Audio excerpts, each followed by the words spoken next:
As security practitioners constantly parse through mountains of data to keep locations safe, a new threat is emerging in the disinformation sphere: deepfake satellite imagery.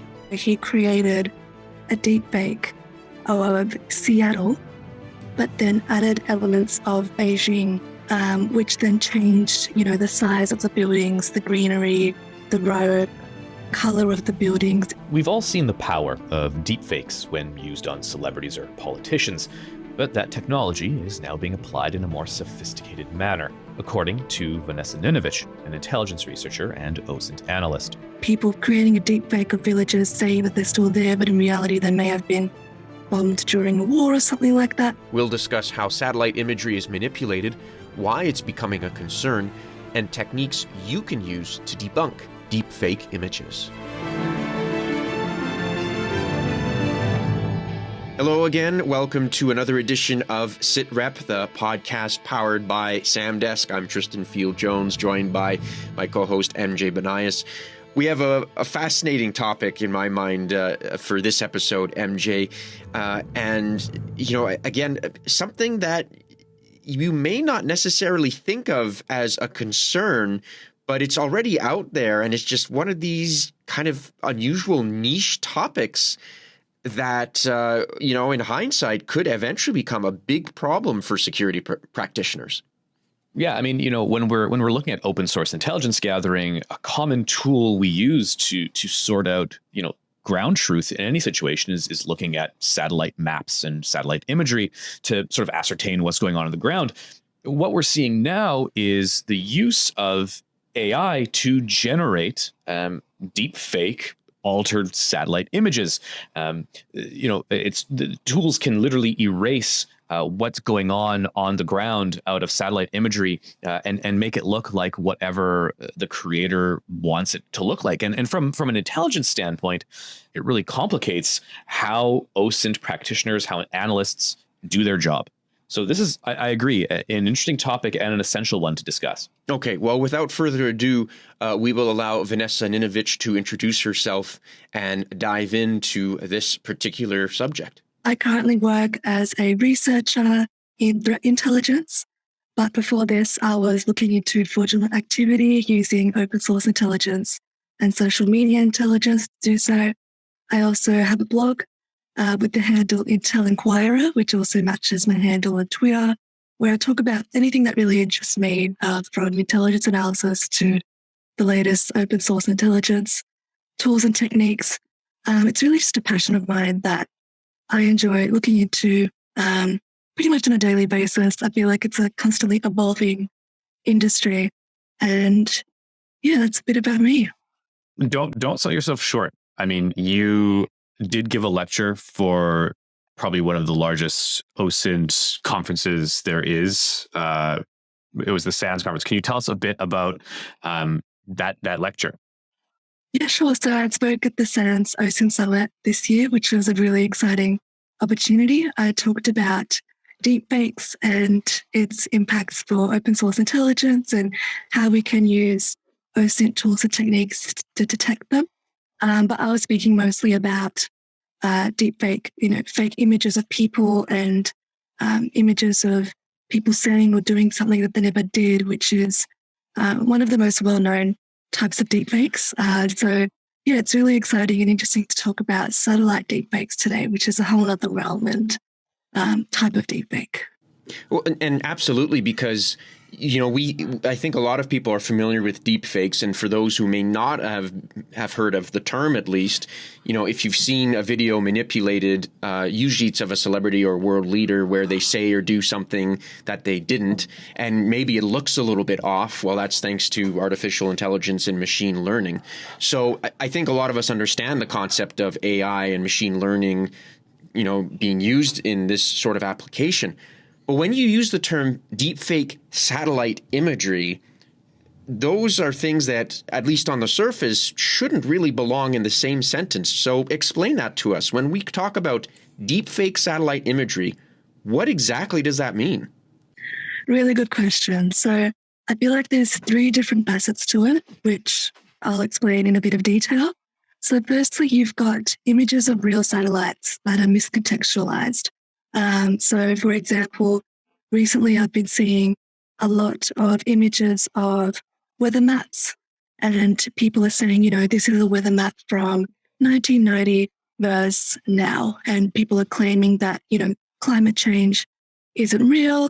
The temperatures look pretty much similar, and using satellites in that way. But in reality, fact checkers found that the first image was actually from 2016. So naturally, there's not going to be that much of a change from 2016 to now, but they're claiming it's from 1990s. So this is something that is quite easy to do because it's a satellite that already exists, and you're just claiming it's from a different place or a different location, different time. So that's something that we may see more of.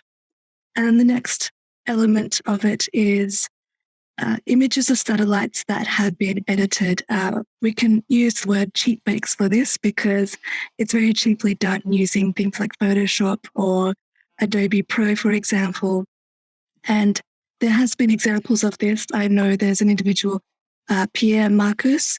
He has a Medium blog where he actually did a Photoshop of a satellite image of Central Park in New York, and he created a fire there using Photoshop. And to be honest, it looked very realistic.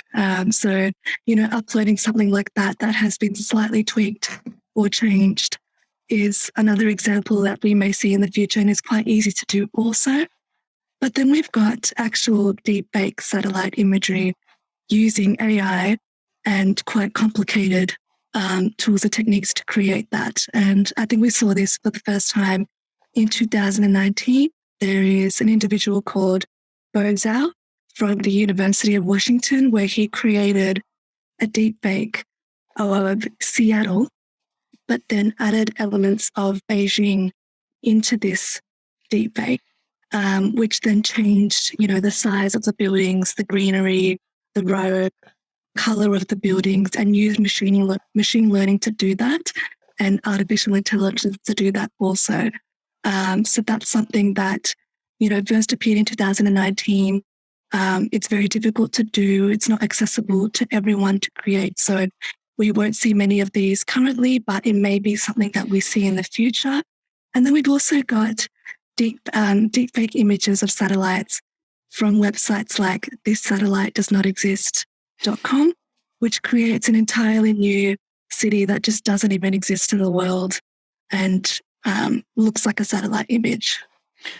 Okay, so for all of us who are behind here a little bit when it comes to like AI technology and how this all works, because that's me. I am not Mr. Technology.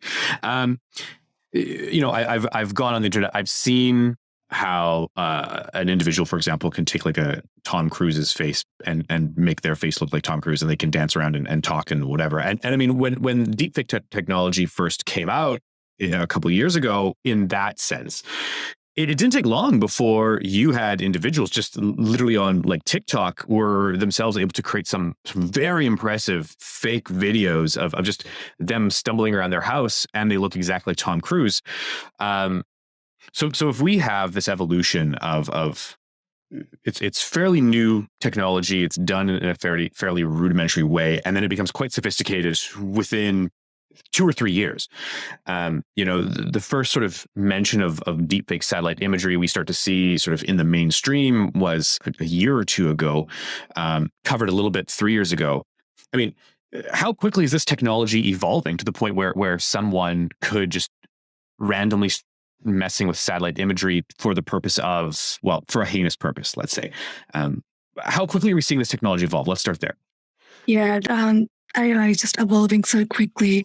Like when you think about deepfakes, people think about faces, for example. But now there's so many different things that you can create. You can create a fake cat that doesn't exist, a fake car, a fake satellite, a fake map. It's honestly endless.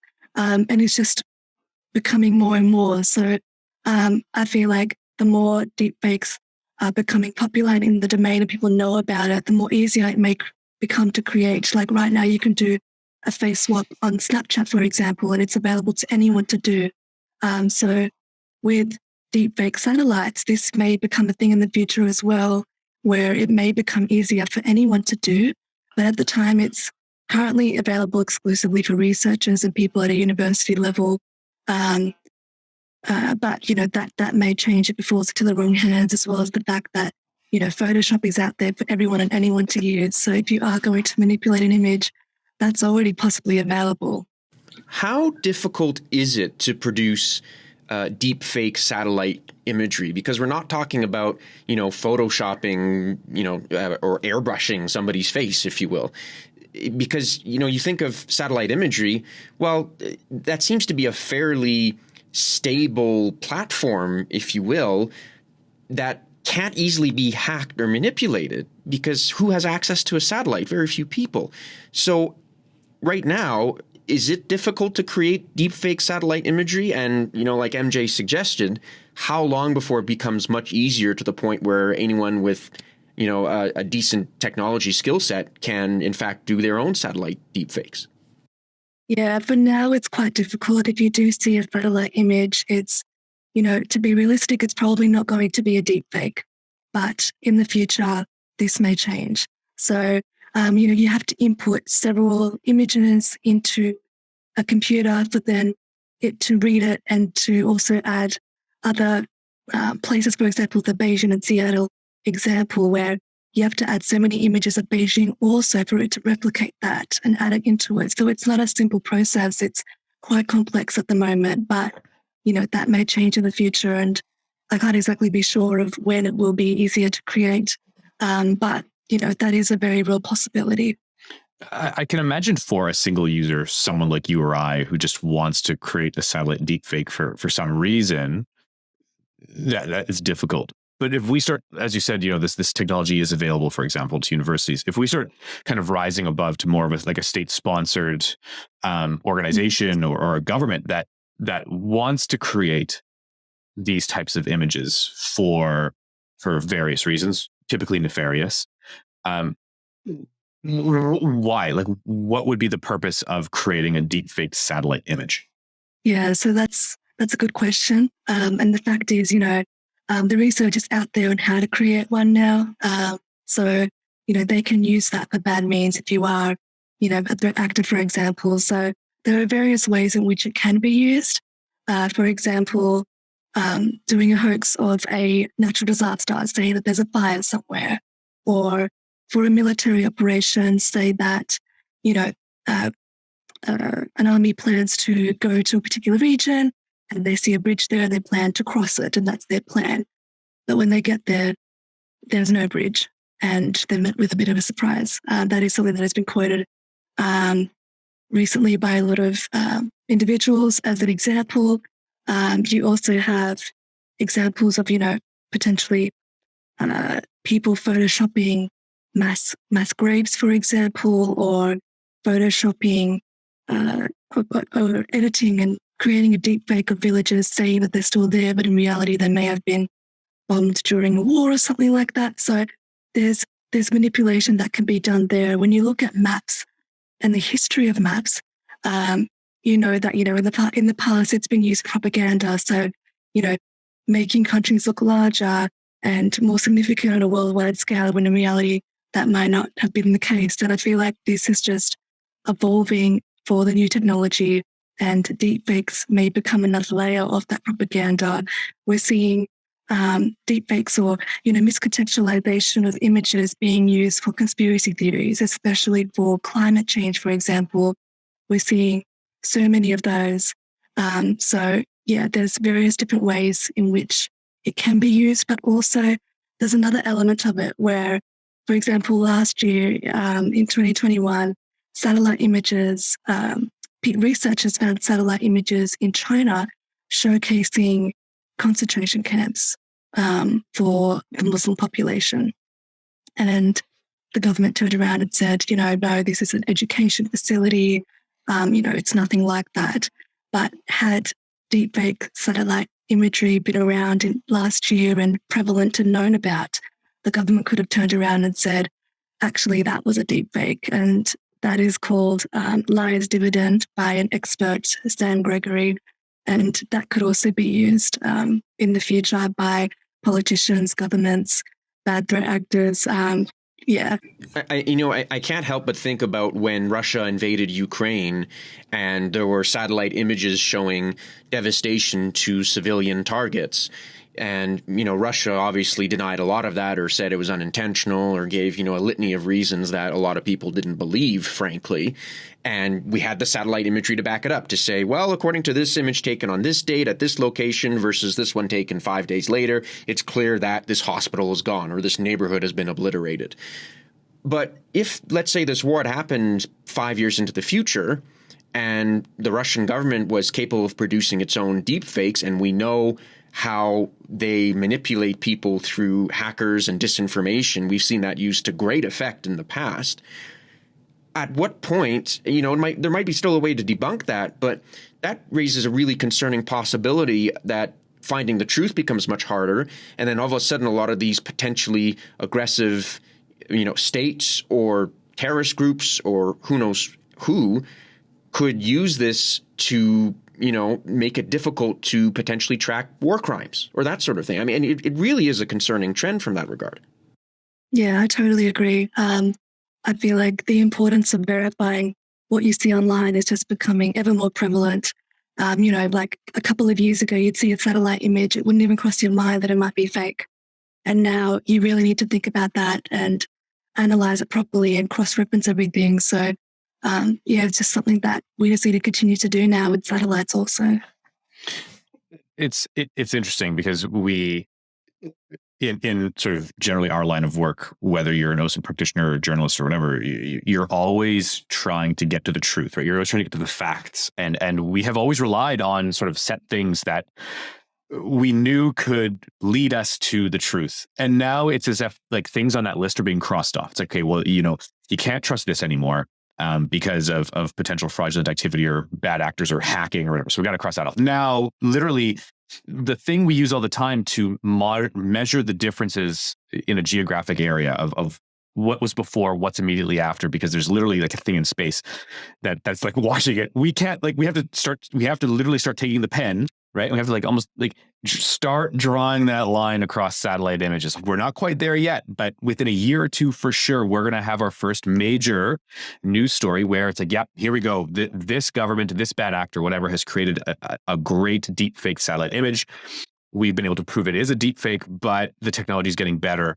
How do you handle this constant shifting as an OSINT practitioner? Like as someone who deals with open source intelligence, how are you constantly having to how do you evolve? Yeah, and that's a really good point. I feel like in the future, that's something that we will have to do, constantly verify things. And our tools and techniques in this field are constantly evolving. Every week there's something new. And I think the great thing about the OSINT field is the fact that we love to share information. We don't like to keep things to ourselves. We like to share it. And the more we share and the bigger the community becomes, the more tools that we have, the more techniques we'll have that we can use to try and, debunk these deepfake satellites. Well, and on the topic of debunking, what are some methods to determine if an image is in fact deepfake satellite imagery? Besides your own intuition and investigative skills, of course, are there any programs that can help out with this? Like, what are the resources available to try and, carry out the increasingly difficult job of finding out what's real and what's fake? So right now, we've got a bit of an intelligence gap in that there is no tool out there that's open source that can detect a deepfake. Not only a face, but let alone a satellite image. We're just not there yet. I know Bo Zhao, who did that research on deepfakes, is trying to create one, but whether that will be open source is another question as well. So that's an intelligence gap that we have. But luckily, we do have other tools and techniques that we can use. So, for example, verifying the source. Who is the individual that posted this image? Are they reliable? Are they credible? Where do they work? What's their digital footprint like? What have they posted in the past? These are the questions that we can ask ourselves. And from there as well, trying to find the original is always really helpful, especially with the miscontextualization of satellite images nowadays, which is becoming ever more prevalent and easy to do for individuals. And one way we can do that is by doing a reverse image search. So if an image has been posted multiple times, we can use that. And there's different platforms as well where we can do a reverse image search. So for example, recently, there has been images of Antarctica showcasing huge amounts of ice caps, and people are sharing it saying, this is a really recent image of Antarctica. Climate change isn't real. The ice caps aren't melting. But when you do a reverse image search of that image, it actually showcases articles dating back to like 2015 and from NASA as well. And when you do find the original, it showcases that it was actually a computer-generated image from NASA showcasing the potential maximum and minimum ice caps in Antarctica in the future. So that's the kind of miscontextualization that we're seeing and how you can find that. We also have different satellite platforms that we can use to cross-reference when we do view a satellite image and potentially detect that it may be a deepfake. And it's so much more than just Google Earth. There's also Sentinel Hub, which is really helpful because it showcases satellites in different timeframes. And you've also got different types of viewpoints that you can have depending on what you're looking for, like eyes, for example. And then you've got World Imagery Wayback, which showcases imagery of satellites from different points in time, which is fantastic for the miscontextualization aspect of it all. And then you've got also NASA Firms, which focuses on fires around the world, and that's in almost real time also.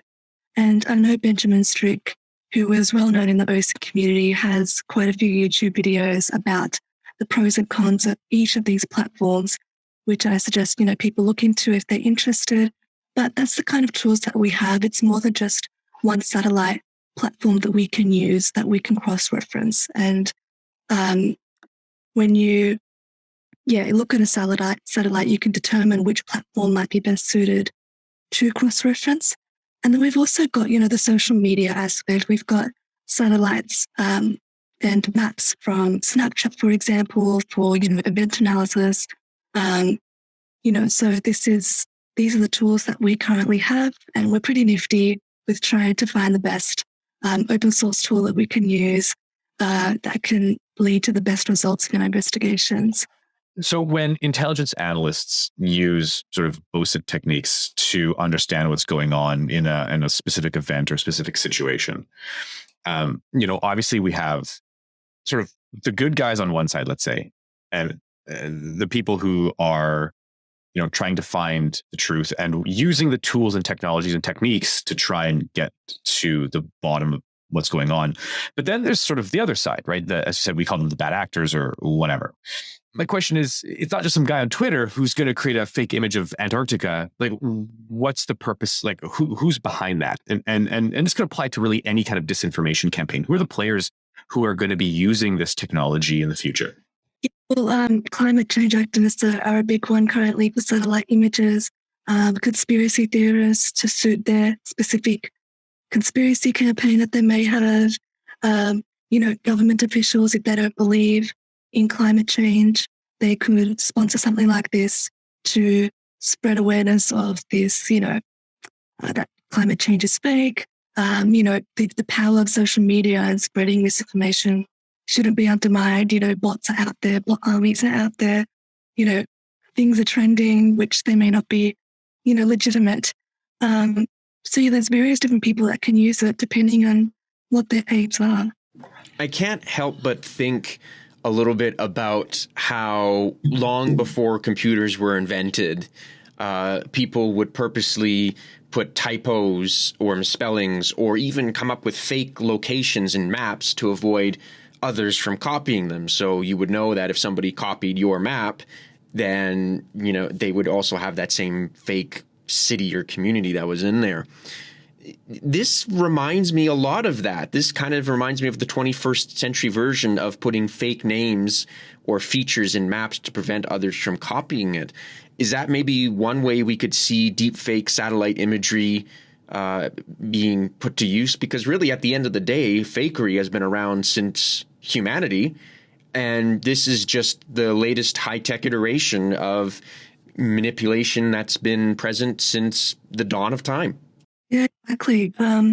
It's actually quite ironic when you think about it, because a lot of OSINT analysts, spoof the location for investigation. Say, for example, you're doing a dating app investigation and you want to change your address to look for a particular person. We do that sometimes depending on the investigation's needs. So it's quite ironic in that sense that we do, change our location, use a VPN or those kinds of things to better our investigations. And we'll get technology like this, and it's going to create complications for us in the future. Really, vigilance is the key here. We are talking about everyone being, to keeping on their toes. And again, MJ referred, we're crossing out the list of trustworthy sources more and more nowadays. So you touched a little bit on this, but if you're a security professional or an OSINT researcher or an intelligence analyst, a lot of people use this public information to help keep others and in commodities and locations secure. How do you remain vigilant? What are those muscles you can flex to continue to look for the truth amidst all this fakery? I think a really important part about being an open source intelligence analyst is to remain curious and constantly ask questions. If something seems a bit odd, delving deeper into that rabbit hole. And I think that's something that we all need to have as an OSINT analyst, not taking things at face value, delving deeper into it, seeing what other leads you can find, what corroborates your findings, what may contradict it, and not stopping until you get what you're looking for. So I think it's a really good skill to have, and one that even journalists and the like will need to have to be successful. So yeah, that's something that you require in the role, and that needs to transcend with the technology that we are currently facing, which includes AI, which includes deepfakes and these satellite images.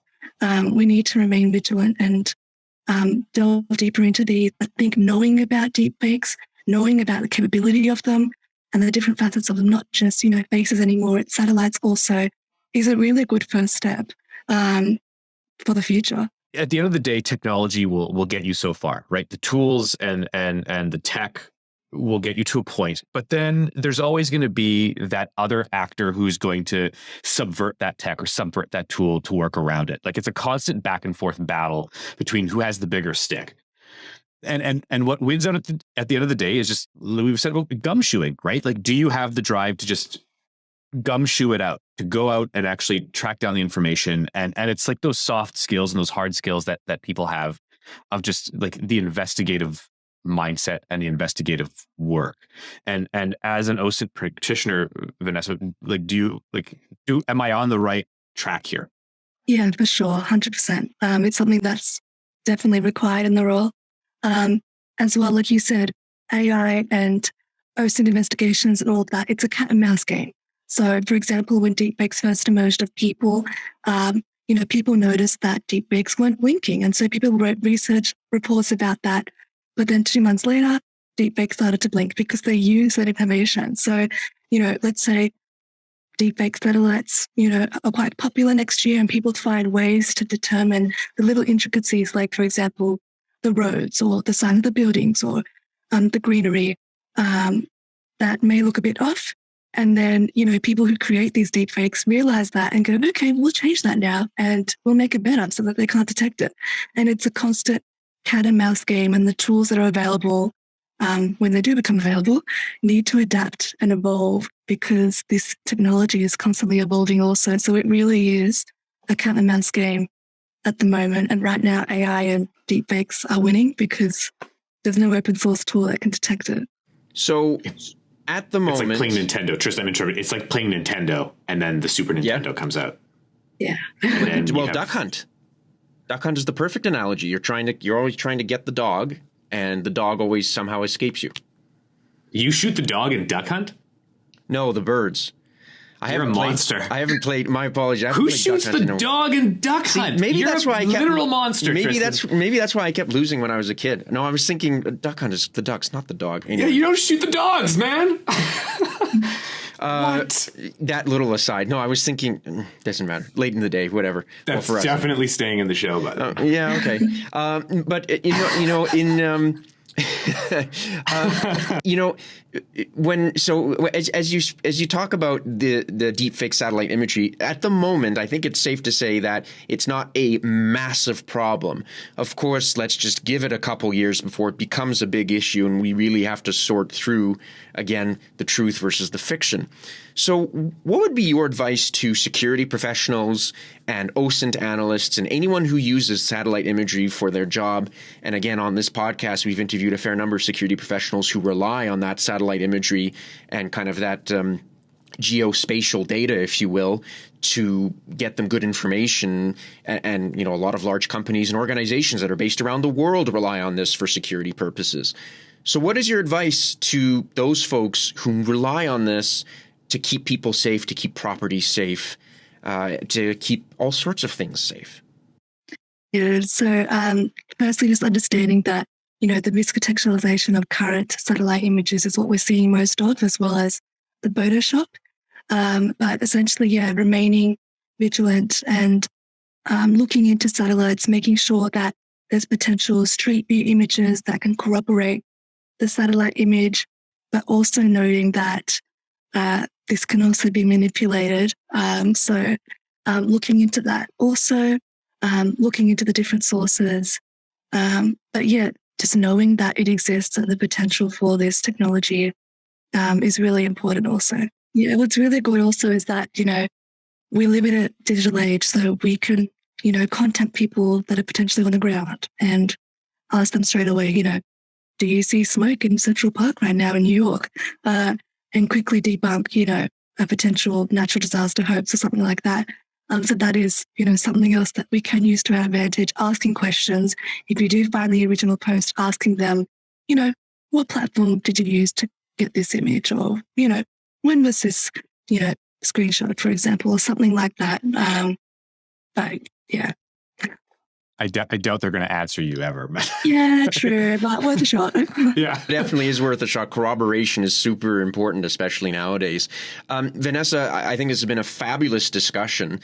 If people want to find out more about what your blog or what it is you write about, or if you have any articles you want people to check out, where can they find you? Where can they get more information on this? Because it really it's an emerging and fascinating topic. Yeah, sure. So on Twitter, my handle is Intel Inquirer, same as Medium, where I do have posted about deepfakes in the past, as well as other interesting topics in intelligence analysis. But in terms of deepfakes in general, I highly recommend people look into the individual Sam Gregory, who is an expert in deepfakes, who works at Witness. He also has touched on satellite deepfakes also. We also have Benjamin Strick, who uses satellite imagery for investigations and really goes into the open source intelligence tools and techniques that are available currently, and goes through it in great detail on his YouTube channel. I believe his handle is Ben Doe Brown. And then we've also got Pierre Marcus as well, who looks into satellite imagery, talks about the potential of one being fake and how you could potentially determine whether it's real. So those are the three that I really recommend in this space. If you want to learn more, you look into them. Vanessa Ninovich is an intelligence researcher and an OSINT analyst joining us on SitRep. I'm Tristan Field-Jones along with MJ Banias. MJ, this really was a fascinating and quite unusual topic to cover, but certainly worthy of discussion, and I'll be interested to see how this evolves in the future. Yeah, it's definitely one of those topics that we have.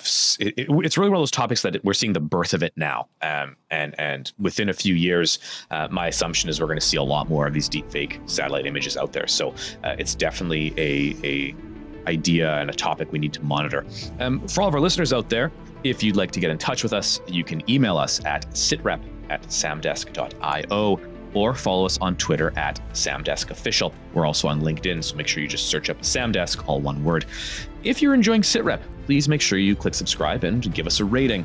Tristan, thanks again for co-hosting with me. I had a great time. Yeah. Well, until next time, stay safe out there.